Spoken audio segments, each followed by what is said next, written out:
일단 첫째 시간, 둘째 시간 이제 분양권에 대해서 이게 본인이 강의다 보니까 좀 그렇게 좀 재밌는 얘기는 없었죠, 그죠? 아무래도 우리가 분양권과 관련돼서 좀 알아야 될 것들 좀 체크해봤고, 뭐 여러 가지 실전적인 얘기를 좀 많이 하면 좋겠지만은 여러적인 이제 규제라든지 이런 것들이 좀 바뀐 법제도 이런 것들 때문에 제가 꼭 알아야 될 것들 위주로 좀 체크를 하다 보니까 그렇게 된 거고, 예전에는 청약이면 청약, 분양권이면 분양권, 주로 좀 양분화됐다면 지금은 분양권 거래 자체가 좀, 투자 자체가 좀 안 되다 보니까, 뭐 안 되는 거 다 청약으로 좀 몰리고 있어요. 그래서 청약을 좀 많이 이제 하는 편이고, 이 청약을 또 모르시는 분들도 계셔가지고, 이렇게 이번 시간에 또 1시간 정도 배정을 했고요. 자료로만 보시면 이 청약과 관련된 자료가 더 많아요, 사실은. 그래서 좀 빠르게 조금 해볼게요. 주택 청약이랑 이제 청약 관련 예금을 통해서 일정한 요건을 갖춘 자에게 분양하는 아파트에 청약을 할 수 있는 자격을 주는 제도입니다. 쉽게 말하면 그렇고요. 더 쉽게 얘기하면 일단 내가 청약 통장에 가입을 해요. 가입을 하고 청약을 해요. 청약을 해서 당첨이 되죠. 당첨이 되면 이제 새 아파트에 이제 입주할 수 있는 권리, 이제 분양권이 되는 거죠. 이제 그렇게 되는 과정을 이제 청약이라고 하고, 이제 청약 주택의 종류를 한번 보면, 이거는 좀 쉽게 조금 넘겨갈게요. 국민주택이라고 있는데, 이거는 국가나 아니면 국가의 돈을 가지고 이제 만든 뭐 85제곱미터 이하의 아파트를 국민주택이라고 합니다. 주체는 이제 국가, 지자체, 한국토지주택공사에서 LH, 지방공사, 이런 건설사들이 건설하는 85제곱미터 이하의 주택을 국민주택이라고 하고요. 일반적으로 공공택지에 국민주택을 많이 짓습니다. 민영주택 같은 경우는 국민주택을 제외한 아파트를 다 민영주택이라고 하고요. 이거는 민간 건설사에서 건설하는 아파트. 그래서 공공택지라든지 민간 택지에 짓는 것을 이제 민영주택이라고 합니다. 주택 종류에 따라서 이제 청약 자격이라든지 당첨 선정 방식, 재당첨 제한 등이 다르니까 꼭 구분하셔야 되고요. 공급 방법으로 보면 크게는 특별 공급하고 일반 공급 이 두 가지로 나누어 볼 수 있는데, 우선 공급은 이 특별 공급과 일반 공급의 거의 가운데 중간 정도라고 생각하시면 돼요. 특별 공급이 뭐냐면 정책적, 사회적 배려가 필요한 계층의 무주택자들, 중요합니다. 무주택자들의 주거 안정을 위해 일반 청약자들과 경쟁을 하지 않고 따로 하는 거예요, 따로. 그래서 보면 신혼부부, 다자녀, 노부모 부양, 혹은 국가 공유, 국가 유공자, 장애인 등등 이런 것들이 있고요. 일반 공급은 뭐냐면 그냥 일반적인 우리가 청약하는 이런 것들 일반적인 방식을 이제 일반 공급이라고 합니다. 우선 공급은 일반적인 청약 경쟁을 하되 특정한 조건을 갖추는 거예요. 특별 공급 자체가 이제 조건을 갖추는 거잖아요.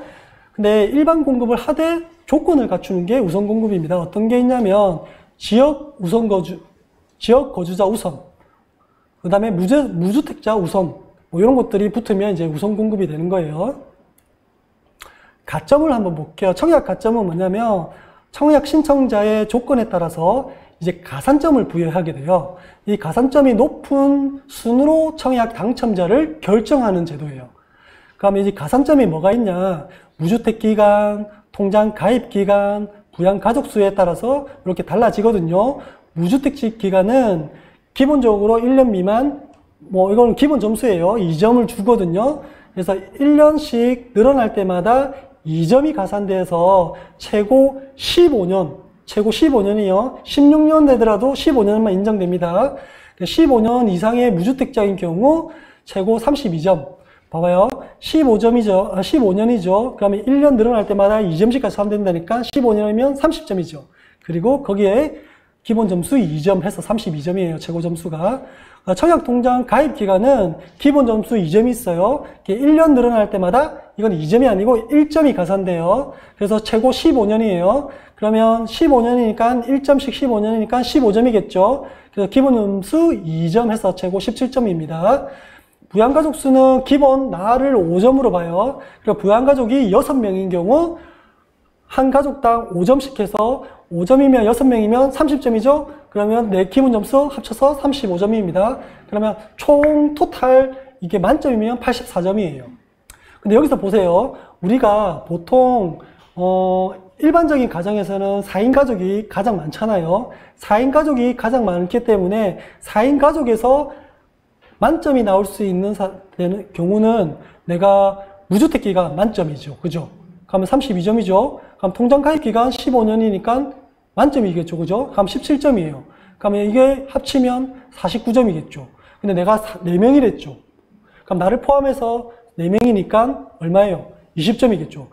4인 가족, 우리나라 4인 가족 가정에서 만점이 나올 수 있는 점수는 69점이에요. 근데 우리 청약을 해보면 69점이 넘는 점수가 커트라인이 있을 수도 있죠. 그죠?